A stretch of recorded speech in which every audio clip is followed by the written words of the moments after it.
hello everyone. Like I was already introduced, my name is JJ. I'm working at Blazity. I'm a principal engineer, and yeah, we are a Next.js, more like focusing company on the Next.js. We do performance optimizations, migrations, and anything web related, to be honest. So yeah, I will be talking today about the performance as a revenue foundation. So we'll be talking a bit about the impact that the performance has on the revenue. We'll be talking about the issues that very often appear and some tools that you need to handle, that you need to get accustomed to actually solve those issues, and some proofs that it's actually working. So yeah, without further ado, let me begin. So a couple of facts for a start, just so you'll believe me that it actually matters. So on average, like there's a source below. It's a very nice case study from Vercel about Helly Hansen. And I will be mentioning a couple of times this presentation because it's like a really interesting transformation for the e-commerce. So it says that the 5% of year generates around 40 to 70% of the revenue for the whole year. So what does it mean? If you have an SLA at 95%, which sounds good on the paper, and if this 5% that you're missing is actually in the most critical time, it's basically terrible. You're losing like half of the revenue, and the more traffic you have, the more is actually going on your page, especially in a season like Black Friday. For example, for Helly Hansen, from the case study, it was 55% of the revenue in a single day for the whole year. So imagine losing this traffic because your page is not stable enough, you're lacking performance. You want to optimize it as much as we can. Yeah, and whenever your competitors stay fast, you will basically you'll lose the revenue, and that's the sad truth of it. Another fact is that the actual Lighthouse score that you are measuring are not really telling the truth. So whenever you're doing the lab tests, yeah, according to Google, they're like 30 to 50% worse in actual real life. And yeah, it's a huge difference. So whenever you are testing it locally, you have some, I don't know, even workflow running in Git Actions to test the performance. You feel like you're in control, and because everything is green, the users actually might be seeing reds all over the place. And it actually, sometimes it's very drastic. So sometimes it's literally the green in lab fields, and some users with some slower 3G connections would have like 1-digit performance score. Yeah, which is adding up to the loss of the revenue. And the light score, of course, the core web vitals is important. It decides how you are positioned at Google. If you're not controlling it, you can just have an SEO degradation and you can lose customers without even knowing it if you're not looking carefully. Yeah, and some facts from the big companies as well. So Amazon claims that 100 milliseconds latency equals like 1% of the sales decrease whenever they added latency. Google claims that half of the second causes 20% traffic drop. And from Walmart, it was 1 second improvement caused 2% conversion lift. Just keep in mind that those numbers, like we see 1% sales. For Amazon, it's billions of dollars, literally. So they try to do everything to optimize this number as much as they can.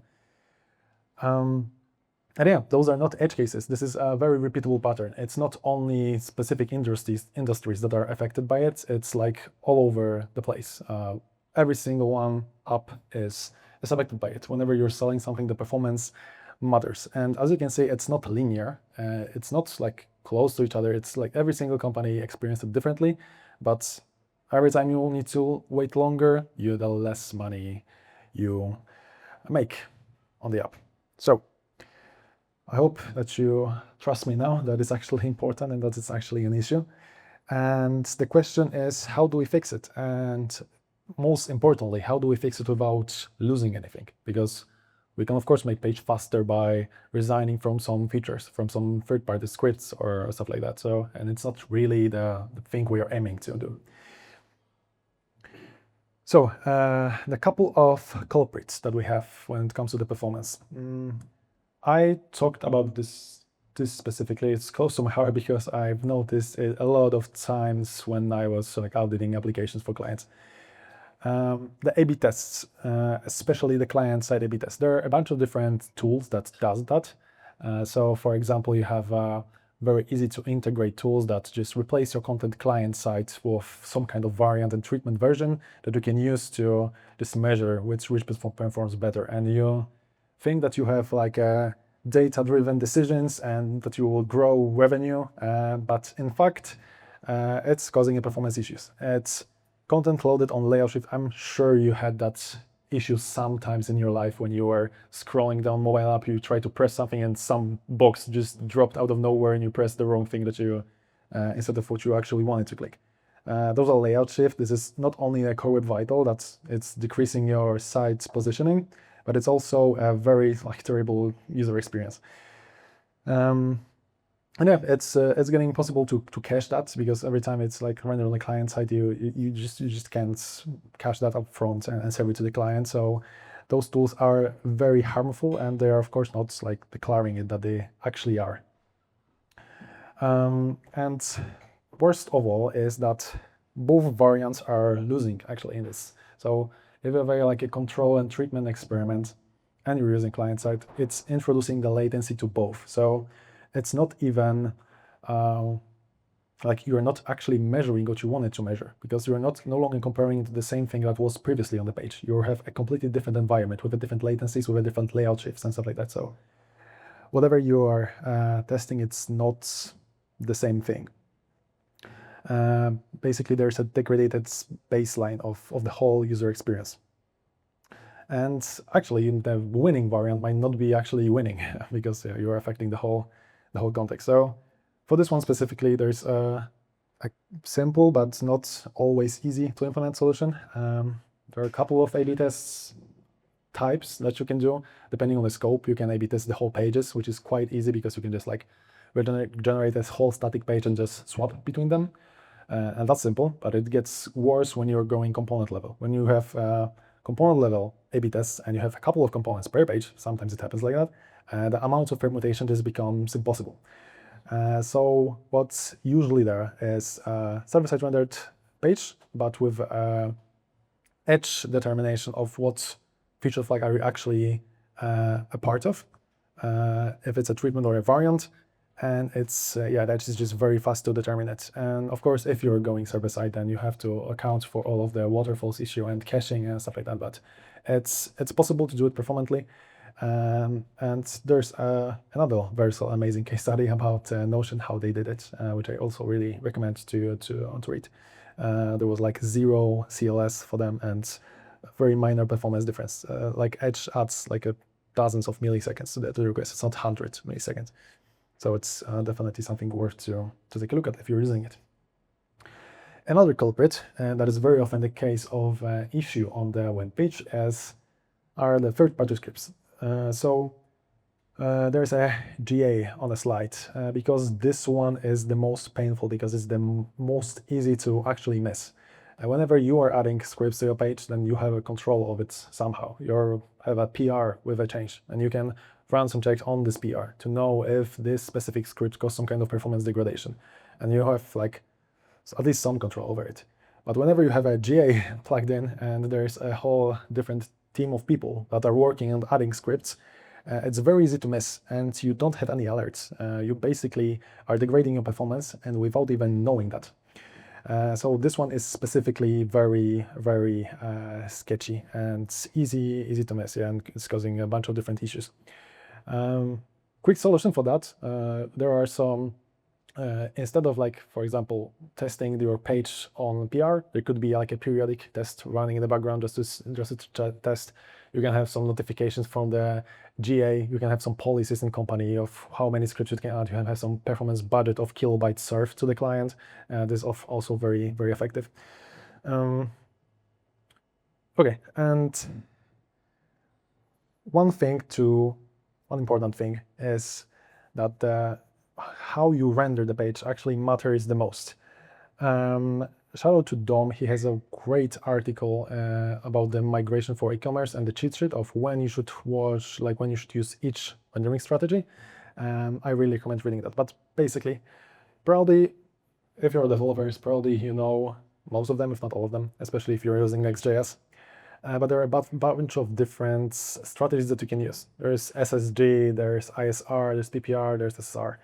And where you're using it, it actually matters. So there isn't like a single best rendering strategy, but it has, I might say, even the biggest impact of how long the page is actually loading for the client. Because based on the case, it's actually should be a different strategy. There's like a client-side rendering missing from here, but yeah, we're talking pure Linux, so it's also client rendering, but after a service fallback, yeah, never mind, let's not go into the details of that. But yeah, SSG, long story short, is just building one serve instantly. ISR is SSG, but with the revalidation. It's a fancy cache headers, prove me wrong, Verso, but it's very effective and yeah, and widely used. And if you can serve it with the CDN and not your server, then you're winning. But it's not always the case, especially for A/B testing. The PPR, long awaited, but it's finally here. And for the Versa, from the Versa, it's actually a cache component, the cache components feature, and it's a mix of both words between the ISR and SSR. I'll be talking about into the details a little bit later. But yeah, and SSR is just a purely dynamic site that gets run and render for you every time you actually access the page. Useful for the personalized dashboards when all data on the page is different from each other. This is the part of like what you should know to actually fix it. And like I already said, if you have a CDN that can serve it instead of the server, you're winning. It's great. But if you have content rendered dynamically, if you have a A/B test, then it's sometimes just impossible. So then the PPR comes to place. Whenever you have something dynamic on the page and you have like a component level A/B tests on your scoped on your website, you can have a static shell for everything. So you can have instant static response with your content of the page instantly served to the user, and then all of the actually components that have to load dynamically with some kind of suspense are just streamed into the whole skeleton. So this is why it's so powerful, because like I said, you don't have to cache the whole site, but you can cache everything that's repeatable and just stream up the components. And it's increasing especially the perceived page performance, because some things for users are delivered just instantly. If you, of course, have something large in the streamed component, then it can also cause an LCB increase. It's like how Google's calculated is how big of an area is actually changing on the page. But yeah, mostly it's a best practice to go with. Use cache, this is how you are actually using server PPR inside of Next. So you can just use the use cache directive onto the component itself, and it automatically creates this kind of slot for you. The developer experience is amazing. And yeah, and some additional comment about the EMP. I've talked about Core Web Vitals, which is the INP is one of them, and it's the toughest, like it's stated here. Why? Others we have are LCP and CLS. So the largest contentful panes and the layout shifts are quite easy to actually see the culprit of. It's easy to measure. It's just a single, like, it's pinpointed to a single element that's either shifting or loading long enough to actually trigger LCP recalculate. So, but for the INP, it's actually can cause a bunch of different issues can be a cause of it. Additional third-party scripts, for example, some slow handlers, like you see right now.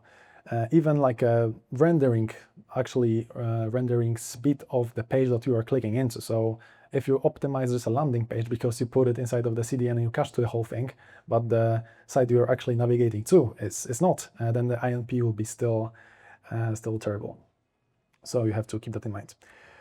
Okay, and if you have all of those knowledge about the scripts, about the rendering strategies, about A/B testings, which are the most common issues, what you can expect. And yeah, let's dive into the case studies. So Helly Hansen, like I mentioned at the beginning, It's also from this same source like I quoted earlier. It's a case study about how Helly Hansen migrate, and they had a CLS above 2.3, which is bad, loading times over 4 seconds, and every single core web vitals were red.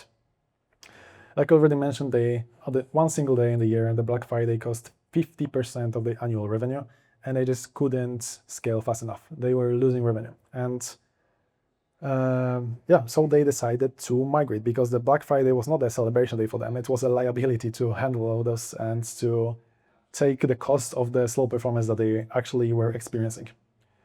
And how they transformed. They went from the 4 seconds loading time to under 2 seconds. They increased the conversion times twice. They had 0 downtime during the Black Friday season, and year-to-year growth was over 80%. So this speaks for itself. They also, like it's stated here, tripled their marketing spends mid the campaign. So it's yeah, speaks for itself, like I said.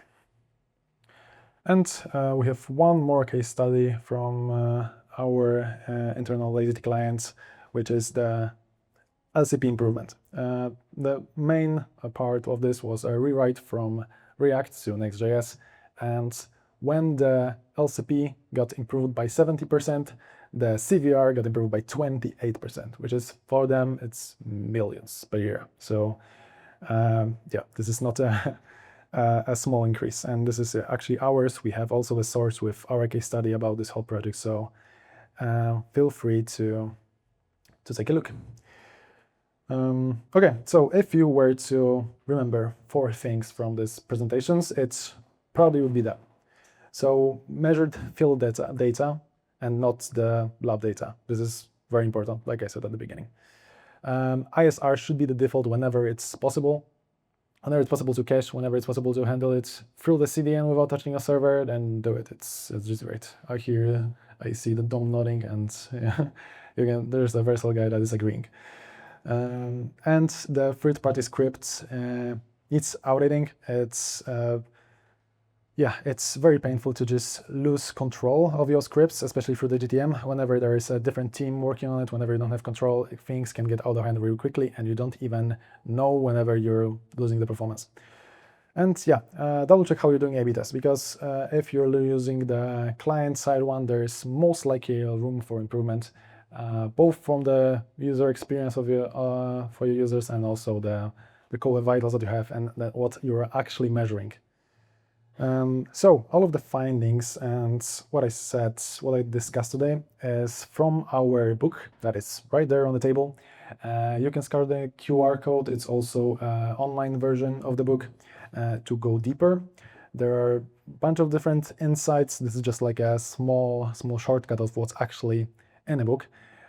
So it's, yeah, I recommend it. It's quite interesting. I will give you a couple of seconds to scan it.